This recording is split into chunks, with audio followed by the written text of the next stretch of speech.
माझ्या हिंदू बांधवांनो, भगिनी आणि मातांनो, जय महाराष्ट्र. शिवसैनिकांनो, महाराष्ट्रावरती ह्या अशा गोष्टी, अशी संकटं अनेक वेळा आलेली आहेत आणि आज ती तीव्रतेने जाणवू लागलेली आहेत.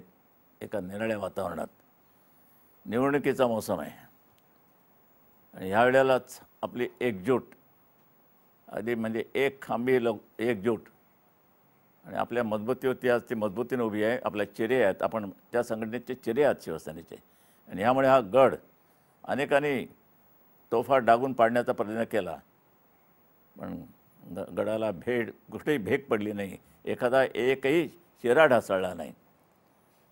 आणि ही एकजूट अशीच वज्रमूठ म्हणून उद्या तुमची उभी राहिली पाहिजे निवडणुकीला. एकजुटीनं एक साथ, जसं ते मी शिवाजीराजे भोसले बोलतो, ह्याच्यामध्ये एक फार वाक्य आहे, फार महत्त्वाचं वाक्य आहे. कुसुमाग्रजांचं एक जे आहे, वेदांत दौडले वीर मराठे सात, तर शिवाजी महाराज म्हणतात सातच, बाकीचे कुठे गेले?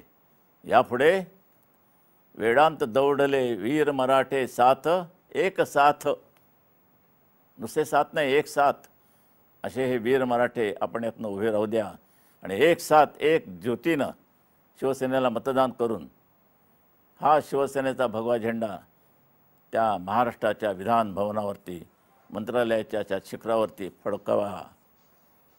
पिढ्यानपिढ्या संघर्ष लढ्या केले, आंदोलनं केली. आता विजयाचे ह्या पिढ्यानपिढ्या केलेले विजयाचे ह्या पेढे मला तुमच्या तोंडात भरवायचे आहेत. यासाठी एकजुटीनं मतदान करून शिवसेनेला प्रचंड बहुमताने विजयी करा, असं आपल्याला एक विनंती नाही करत, कारण मी तुमचा आहे. विनंती आपल्यामध्ये नसते, आदेश देत आहे म्हणा वाटल्यास. आपला नेहमीचा आवडता शब्द आदेश देत आहे. त्याप्रमाणे माझे शिवसैनिक निश्चित कामाला लागतील, मजबूतीनं कामाला लागतील आणि हा गड जिंकल्याशिवाय आणि अबाधित ठेवल्याशिवाय स्वस्थ राहणार नाही, बसणार नाहीत, याबद्दल खात्री. जय हिंद, जय महाराष्ट्र.